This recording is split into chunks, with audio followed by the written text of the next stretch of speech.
Bien, vamos a empezar a hablar sobre la T1 de FLSon. Yo estaba muy emocionado por revisar esta impresora porque, bueno, yo tengo la B400, ya tengo varios años con ella. Es una de mis impresoras favoritas porque imprime muy bien, prácticamente no necesita un mantenimiento tan exhaustivo. Y algo que he descubierto con el tiempo es que usualmente las impresoras que llegan desarmadas son las que tienen más problemas.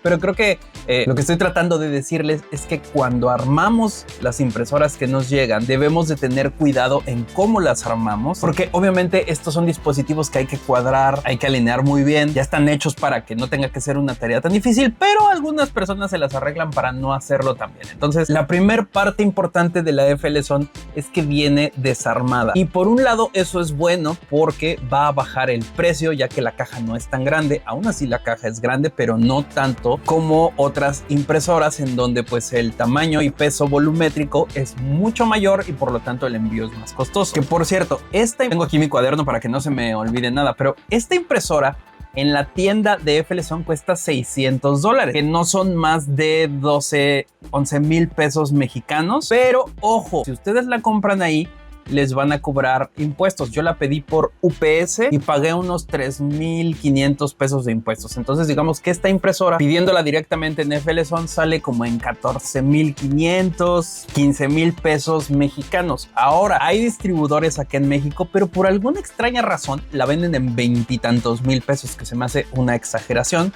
ya que por esa cantidad sí podemos comprar otras impresoras, pues tal vez no decir mejores, pero sí con otras funcionalidades. Por ejemplo, si ustedes quieren empezar a imprimir a color, pero ese no es el punto aquí. Ahorita vamos a ir para allá. Entonces creo que por el precio que tiene está muy bien y le ayuda a que venga desarmada. Ahora, armarla es más o menos sencillo, pero no para cualquiera. Son solamente 3 postes que hay que poner y 24 tornillos para fijar la cama y digamos que la tapa o la parte de arriba. Todo viene muy bien marcado, muy bien indicado en las instrucciones, y además vamos a poner las cubiertas de policarbonato en las paredes para cerrar nuestra impresora. Y eso es importante porque nos va a permitir imprimir materiales que necesitan cierta temperatura para que esta no varíe dependiendo en dónde vivamos o si tenemos aire acondicionado, que las piezas no se deformen. Ahorita van a ver eso. Pero sí quiero recalcar esta parte de que el armado es muy importante hacerlo bien, al pie de la letra, ya que me puse a ver algunos videos de reviews de esta máquina y muchos la califican como que tiene muchos detalles o problemas, pero en realidad todos esos problemas que vi se deben a un mal armado. Que por ejemplo el cabezal se caía porque no hay suficiente tensión en las bandas, o que la nivelación no la hacía bien porque pues, y también las bandas le afectan a eso. Entonces, si a ustedes no se les da armar cosas, esta impresora no es para ustedes, mejor compren una ya armada. Pero si se les da armar las cosas, pues ese problema ya lo superaron y no van a tener problema con esto. Algo muy curioso de esta impresora es que tiene un sistema CPAP, es decir, tiene un ventilador en la parte de arriba que sopla aire a través de una manguera para enfriar la pieza. Es algo que se ha estado utilizando últimamente y ahorita les voy a contar sus beneficios y desventajas. Pero ya que encendí mi impresora, me gustó mucho que en la pantalla pues nos da una bienvenida y una configuración inicial que después podemos repetir en el menú. Lo primero que hace es calibrar la cama y después hace este test de vibraciones para encontrar las resonancias para poder anularlas a la hora de imprimir. Eso me parece sumamente bueno, ya que impresoras de mucho más valor hacen también eso y el costo es mayor. También hace una malla de la cama para el nivelado y de nuevo, si está bien armada, todo eso lo va a hacer sin problemas y va a estar lista para funcionar. Ahora, hay un detalle con esta impresora que no sé si les vaya a gustar o no. A mí al principio no me gustaba, que es el soporte del filamento. El soporte del filamento está en la parte de adentro y esto lo hicieron para que la humedad del ambiente no le afecte al filamento, ya que va a estar ahí dentro de la cámara de impresión a la misma temperatura y eso va a ayudar a que el filamento dure más tiempo. Por esa parte me gusta mucho que esté por dentro. También en la tapa, en la parte de arriba, tiene un orificio por si nosotros queremos poner un secador de filamento con salida para alimentar a nuestra impresora desde afuera. Eso sí se puede hacer, no hay necesidad de hacerle un hueco. Y el único problema que le vi es que si hacemos nivelado de la cama varias veces antes de imprimir algo, no es necesario, pero el filamento se estira y cuando el cabezal regresa, lo que provoca es que se enrede en la parte de arriba si es que no se alineó bien. Es muy raro que pase eso, pero puede llegar a pasar. Entonces es un pequeñito detalle que no me gusta tanto, pero solamente me pasó una vez y eso fue porque nivelé la cama un par de veces. Entonces el cabezal bajó, subió, volvió a bajar y volvió a subir. Y eso provocó que pues se jalara el filamento de más y se enredara. Lo primero que puse a imprimir fue el benchy de prueba que está en la impresora. Entonces como gato. Bien, así que lo primero que puse a imprimir fue un benchy que viene ahí en la memoria, que por cierto te dan todas las herramientas para que la empieces a utilizar. Como en todas, casi ni comento eso ya porque pues todas traen eso. Y como pueden ver, esta cosa imprime a una velocidad increíble. La velocidad máxima es de 1000 milímetros por segundo. Si lo comparamos con las Bamboo, por ejemplo, o algunas otras impresoras rápidas, imprimen a 500, 600 milímetros. Acuérdense que esa no es la velocidad durante toda la impresión, es en ciertas partes. Es lo mismo con todas las impresoras. Y a pesar de que las Bamboo están muy bien diseñadas, muy bien hechas y son muy rápidas y son muy buenas, la ventaja que tiene esto es que es una impresora delta. El hecho de que no haya tanta masa en el cabezal ayuda a que se pueda mover más rápido. Ahí tienen el benchy. Creo que quedó muy bien. Mi filamento ya estaba viejo y húmedo y aún así no tuvo problemas para imprimirlo. Con un buen filamento creo que va a salir incluso mejor. Pero utilizando ese mismo filamento, ahora hice un jarrón en modo base o en modo jarrón para ver que también trabajaba con impresiones un poco más altas. Algo que quiero que noten es que la primera capa en todas estas impresiones fue perfecta, no tuve que calibrarla ni recalibrarla ni nada, así que la distancia Z que calcula ella solita lo hace muy bien. Y quiero decirles que este jarrón quedó excelentemente bien, no hay bandeo en el eje Z. Y algo que sí quiero que platiquemos es, si se dieron cuenta, esta cosa tiene una cámara para hacer timelapse y para poder monitorearla. Como tiene sistema Clipper, podemos conectarnos en la computadora por medio de la dirección IP que nos da al conectarla a la red y la podemos controlar desde ahí. La cosa es que por una extraña razón que no entiendo por qué lo hizo así Feleson, desde el administrador de impresiones no puedo consultar los timelapses o no puedo mandarle la instrucción para que empiece un timelapse. Así que esa es una duda que tengo, porque la única forma en la que he podido hacer que funcione el timelapse es pasando el STL a una memoria, metiéndolo a la impresora, y entonces a la hora de imprimir sí me da la opción de hacer timelapse, de hacer diferentes calibraciones, etcétera. Pero a mí me gustaría tener la opción de verlo todo en mi navegador en la computadora, así que ahí sí es un pequeño tache, porque además, ya que se hicieron los timelapses en la pantalla de administración de la impresora, hay que copiarlas a la USB. Es una tarea muy sencilla, pero creo que innecesaria. Si ya todo está funcionando en Clipper, bueno, pues ¿por qué no hacerlo ya desde la computadora, no? Otra pieza que hice fue un tiburón print in place.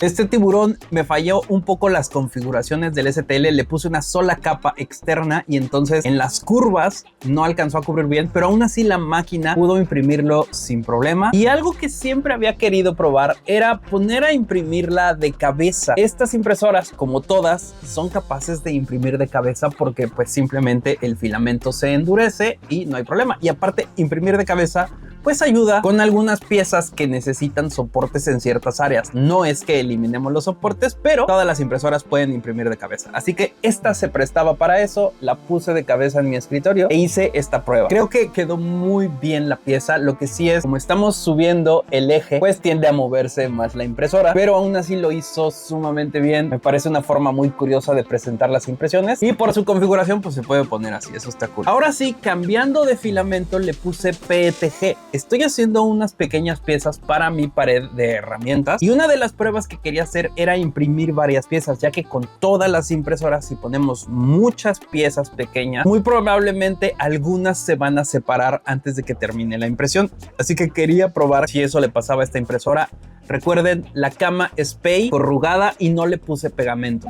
Así que como pueden ver, fallaron algunas piezas, pero continuó imprimiendo sin problemas. Después reduje la cantidad de piezas y ahí sí pudo hacerlo sin ningún problema. Ojo, estoy utilizando PETG que requiere más temperatura tanto en el filamento como en la cama. Lo que sí me interesaba era hacer pruebas con policarbonato.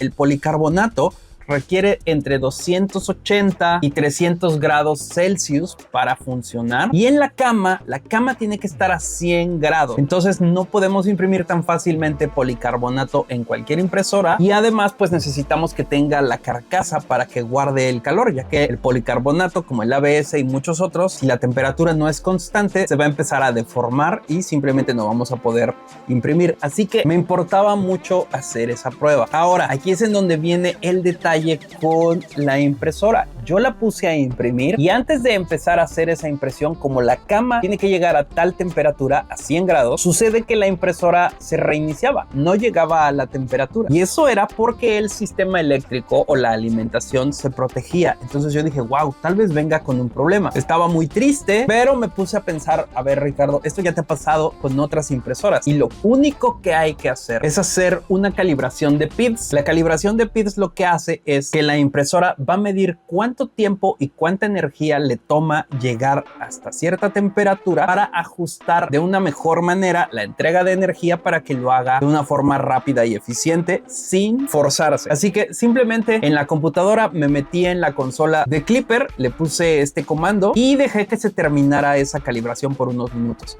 Después de hacer esa calibración, entonces sí, yo ya podía poner a imprimir policarbonato y el llegar a esas temperaturas ya no le costaba trabajo y no se apagaba o se reiniciaba. Es ahí en donde está el detalle que les digo. Si no le sabemos mover a esas cosas, a estas impresoras que vienen desarmadas, pues mejor gasten un poquito más en una. Ahora, a diferencia de las Bambus, no todo es propietario en esta impresora. Sí tiene partes que solamente le debemos de comprar a FLSON, que son partes como del cuerpo principal que tienen ese diseño, pero el extrusor, el calentador, etcétera, todo eso sí es como que intercambiable con otras marcas. Y como tiene Klipper, le podemos meter un poco de mano para configurarla. Ahora, ojo, el sistema de Klipper está cerrado, no nos podemos conectar por SSH y modificar más cosas. Solamente podemos editar el archivo de la impresora y de sus configuraciones, que bueno, para muchos es más que suficiente, pero para otros que les quieren hacer modificaciones más avanzadas, simplemente FLSON ha bloqueado esa parte, cosa que ya sucedía con la B400. Entonces creo yo que esta impresora puede funcionar muy bien para principiantes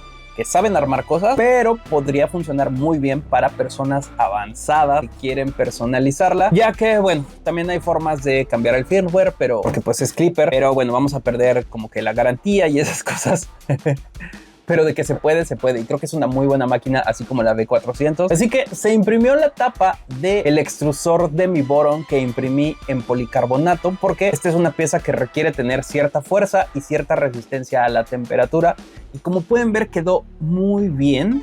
Este es filamento transparente porque en mi Voron tengo luces, así que creo que se va a ver muy bien brillando el cabezal. Y bueno, también imprimí algunas otras piezas en ABS negro que no alcancé a tomar, pero también imprimí lámparas o estos tubos que son unas refacciones que me pidieron, igual en policarbonato, y lo imprimió todo esto sin ningún problema. Entonces, la verdad es que estoy encantado en poder imprimir materiales complejos con esta máquina sin ningún problema. Y obviamente el PLA lo trabajó sin detalles. Me hice también un meteorito con engranes. Ahí sí ya utilicé pegamento en la cama porque yo sé que estas cosas, sin importar la impresora, tienden a despegarse. Esa es una recomendación. Utilicen pegamento en barra. Yo utilizo el Elmer's Glue que se hace morado. Para mí es el que mejor ha funcionado. Y después de haberlo utilizado, podemos limpiar la cama con agua y jabón, secarla muy bien y listo. Acuérdense que las camas de las impresoras son muy sensibles a la grasa de los dedos, así que traten de no tocarla, y si la van a estar tocando, pues pónganle pegamento. Ahora, que si yo les recomiendo esta impresora, sí se las recomiendo. Cosas que me gustan: la velocidad, el diseño. Yo amo las impresoras en configuración Delta. El hecho de que tenga cámara para monitoreo y timelapse ya integrado me encanta también, es muy bueno. Que tenga toda la carcasa, la puerta de vidrio. Y lo único que deben de tomar en cuenta es el tamaño de impresión. De circunferencia son 260 milímetros y de altura son 330, pero esa medida en las impresoras Delta se mide en el cabezal estando en el centro. Si nosotros movemos el cabezal hacia una orilla, esa altura va a disminuir, así que más o menos la altura real de impresión de esta máquina es de 229 milímetros, unos 3 o 4 centímetros menos para piezas que van a abarcar toda la cama. Nada más eso sí es importante. Amo que tenga la autocalibración, autonivelación. El sistema de la pantalla es muy fácil de utilizar. La memoria USB está ahí adelante. Se conecta al Wi-Fi y es bastante estable. Solamente tengo un pequeño detalle. Bueno, tengo dos pequeños detalles con ella. Siento que esa parte donde se enreda el filamento puede volver a sucederme y eso es un problema porque hay veces que simplemente confío tanto en ella que la pongo a imprimir y la dejo trabajando para después darme cuenta que tal vez se enredó. Les digo, ya me pasó una vez. Así que ahí sería una cosa de ajustarle o arreglarle de alguna forma. Creo que no es tan difícil. Y la otra cosa es el sistema CPAP. Ya saben, arriba tenemos un ventilador muy potente que envía el aire a través del tubo para enfriar las piezas. Funciona muy bien, es muy eficiente, pero es sumamente ruidoso. Si tenemos la puerta abierta, la impresora hace mucho ruido del aire que está saliendo del CPAP. Si la cerramos, disminuye ese ruido, pero aún así es un ruido constante que se escucha bastante. Entonces creo que ese es el único detalle que no me gusta, el hecho de que le hayan puesto el CPAP. La FLSON, la B400, es una impresora de las más silenciosas que he utilizado, incluso más silenciosas que las Bamboo. Así que entiendo el por qué le pusieron el CPAP para innovar, todo el mundo quiere eso, pero yo le pondría el mismo sistema que tiene la B400 para que no produzca tanto ruido, porque teniendo esta carcasa el ruido se queda adentro y no escapa. Así que es mi único detalle con ella. Ojo, acuérdense del precio, $600 más unos 150 o 200 de impuestos. Si la mandan a pedir en la tienda que les voy a dejar abajo en la descripción, o si la compran local, bueno, les va a salir un poquito más costosa. Que sí creo que vale la pena. Creo que sí vale la pena. Me gusta más, y lo voy a decir, me gusta más que la Bamboo A1, porque la Bamboo A1 lo que no me gusta es que la cama es en slingshot. Entonces, como se está moviendo, a veces las piezas tienden a fallar si no las acomodamos de forma correcta. Me gusta por el tamaño de impresión que tiene la A1 y bueno, porque tiene la capacidad de imprimir a color, pero seamos honestos, no todos vamos a utilizar la impresión a color. Yo que hago esto mucho, no utilizo tanto la impresión a color y de forma personal a mí esta me gusta mucho, pero acuérdense todo lo que les dije al principio. No quiero ser repetitivo, pero viene desarmada y eso es un detalle muy importante porque puede que les dé problemas. ¿Ya te vas, amor? Acuérdense, tengo un montón de cosas en la tienda, estamos deshaciéndonos de todo en el estudio, así que chequenla nkh.com y síganos en el nuevo Facebook porque bueno, a un año de que nos lo robaron, hemos podido crear otro y hemos logrado hacer que borren los otros lamentablemente, así que ahorita son tiempos un poquito complejos, por eso es que les dejo todo eso en la tienda. Échenle un ojito, sería de gran ayuda. Cuéntenme qué piensan y pues bueno, recuerden que esto es Nada que Hacer y nos vemos.